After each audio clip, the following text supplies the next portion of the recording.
Welcome to Tricky's Top 5 Ghost Stories. Enjoy. Number 5. It started with the front door. Adrian Gomez lives with his partner in Los Angeles, where their first few days of sheltering in place for the coronavirus pandemic proved uneventful.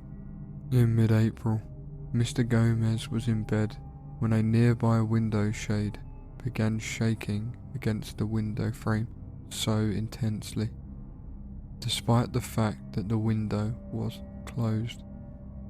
An adjacent window shade remained perfectly still. The cats were all accounted for, and no bug, nor bird, nor any other small creature had gotten stuck there. That, Mr. Gomez thought, it was an earthquake. Mr. Gomez said, "I very seriously hid myself under the comforter, like you see in horror movies, because it really did freak me out." Now, though neither he nor his partner noticed any unexplained activity at the home before this, the couple can distinctly make out footsteps above their heads. No one lives above them.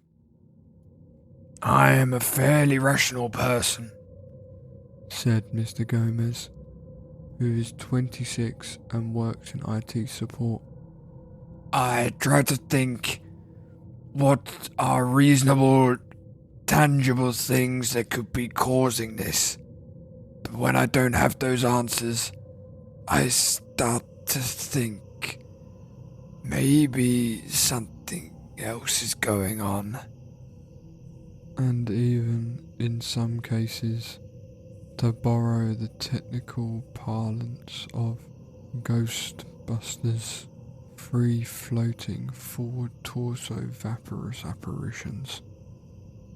Number 4. Before stay-at-home restrictions in New York, Patrick Hinds, 42, left Manhattan with his husband and daughter to spend 6 weeks at an adorable cottage in western Massachusetts that they rented on Airbnb. One night, Mr. Hinds woke up around 3 a.m, thirsty for a glass of water. He said he walked into the kitchen and saw a white man in his 50s wearing a well-worn World War II era military uniform and cap sitting at the table. It seemed normal in a split second before I realised, wait, what's happening? And as I turned to look, he was gone, said Mr. Hinds, who is the host of the podcast True Crime Obsessed. It didn't feel menacing at all. It almost didn't even occur to me to tell my husband the next morning. If you were to accept the premise that ghosts are real, it stands to reason that some tension would naturally result once their flesh and blood roommates start spending much more time at home together.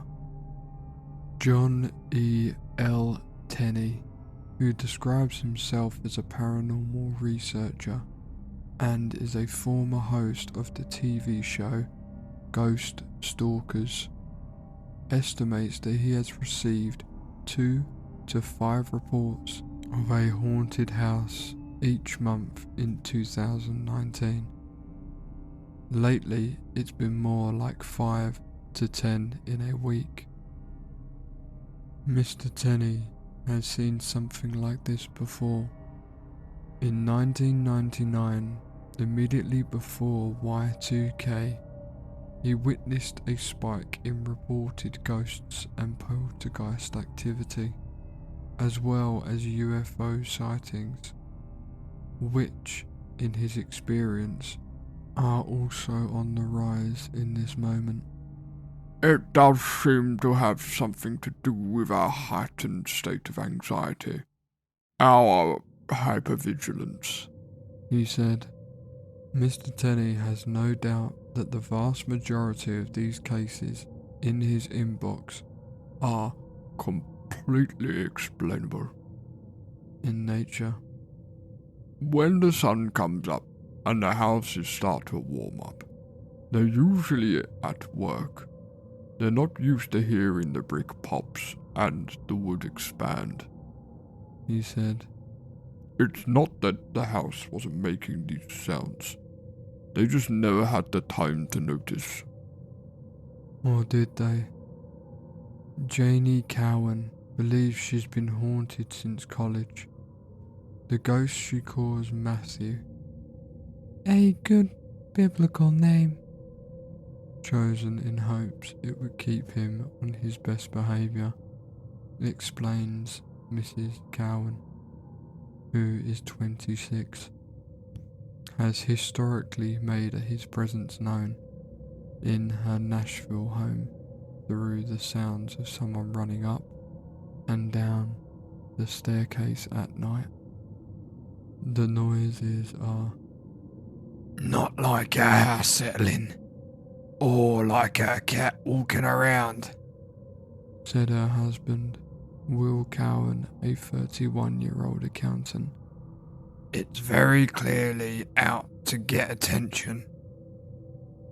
Around the same time the couple began to self-isolate in March, Mr. Cowan started to use their guest bathroom so that his wife, a home health nurse who has been picking up more night shifts during the pandemic, could sleep in without the sound of his morning routine disturbing her. He has found that Matthew, who both spouses agree prefers Mr. Cowan, doesn't seem to appreciate these changes. On 3 separate occasions, while showering in the guest bath, Mr. Cowan has unexpectedly blasted with cold water. But it wasn't just a quirk of the plumbing. Every time, he said, he reached out to find that the hot water nozzle had been turned off. Number 3. Madison Hill, 24, is riding out of the pandemic with her boyfriend in her apartment in Florence, Italy. Miss Hill, a writer and teacher originally from Charlotte, NC, had always had her suspicions about her home, particularly the bathroom.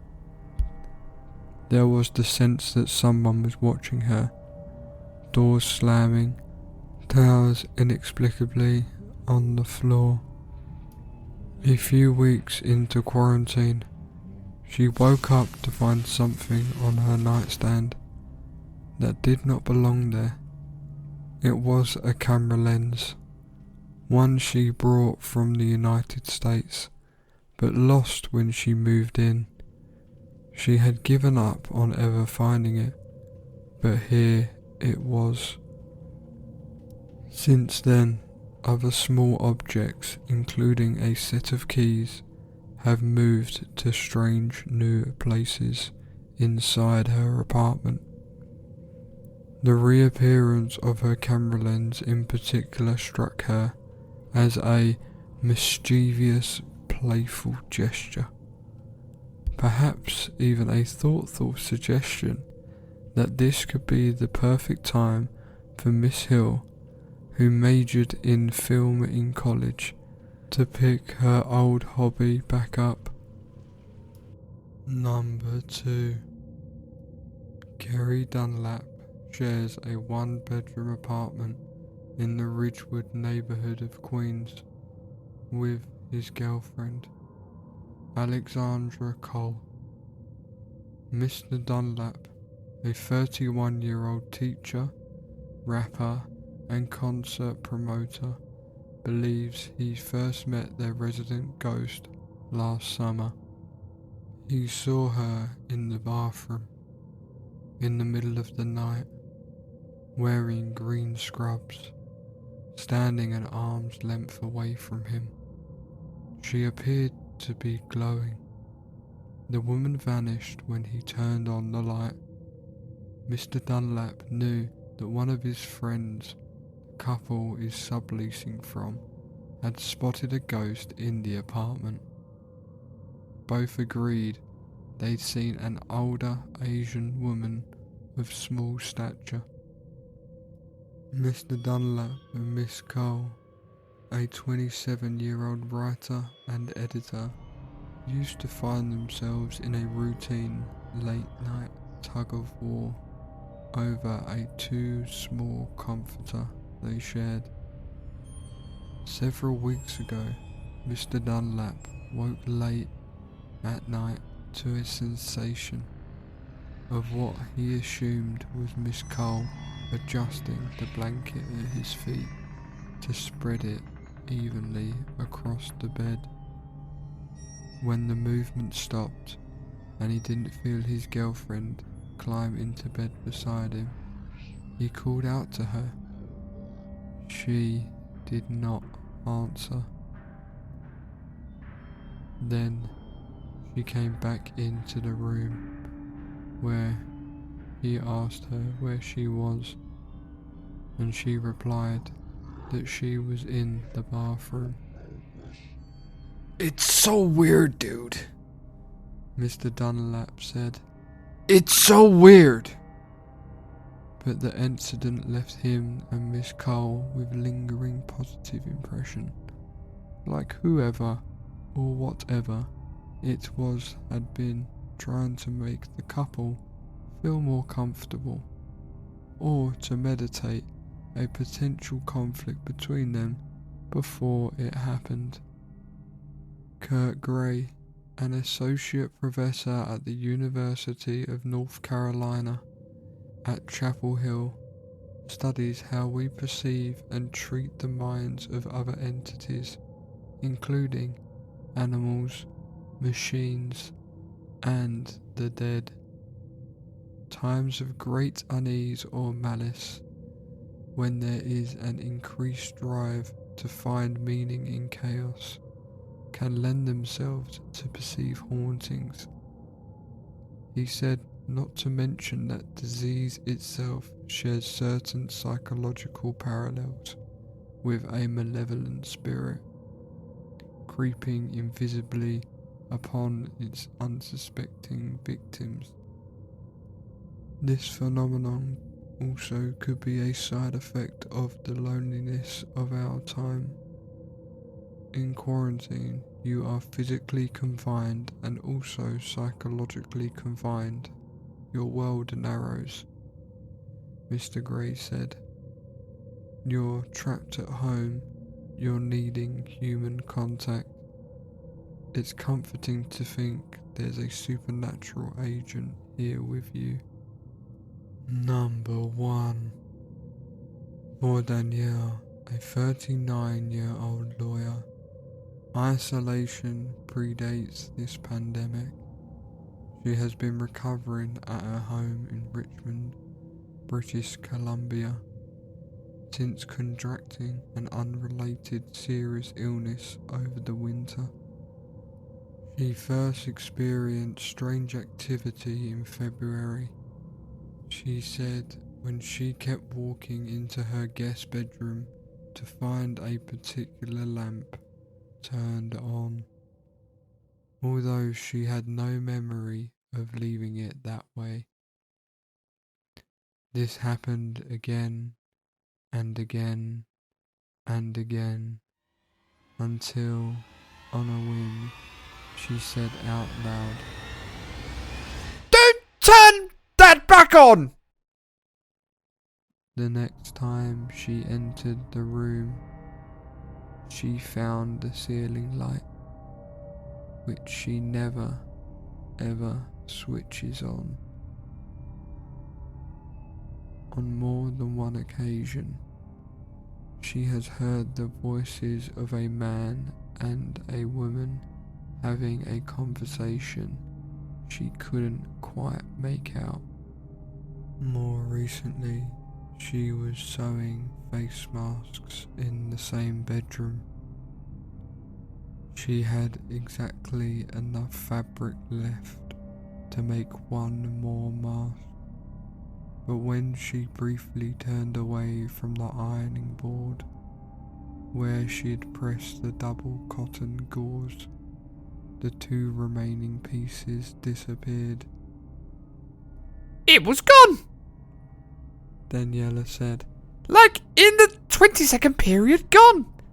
I went and checked the garbage pail. Nothing. I checked the recycling. Nothing. My fabric stash. Nothing. I tore the house apart looking for these two pieces of fabric, and they never came back. Daniela describes herself as a highly social person, someone whose friends and family had worried about how she would fare cooped up all by herself. This kind of feels like someone's popping by to cheer me up, or keep tabs, or make sure that I'm not feeling alone. She said, if the idea of a paranormal entity can provide someone a little bit of social sustenance to help them endure their solitude, Mr. Gray said, then great. At least as long as the ghost isn't advising its hauntees to go to the emergency room without a mask and French kiss everybody. Are you troubled by strange noises in the middle of the night? Do you experience feelings of dread in your basement or attic? Don't panic, said Mr. Tenley, the Ghost Stalker's host. Take careful notes on what you observe. You may soon find a rational explanation for your fears. What if that strange noise at 2:50 p.m. every weekday is just a UPS truck clattering by? But Mr. Tenley also offers this. One could argue that the ghost puttering around in your kitchen is not only there, but that she's always been there.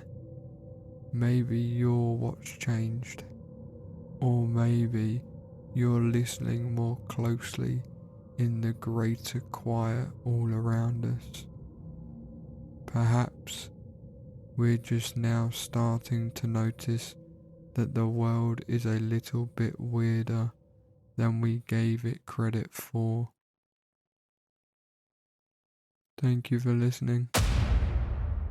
Like, follow and comment below some of your ghosts experiences, and I'll see you in the next video.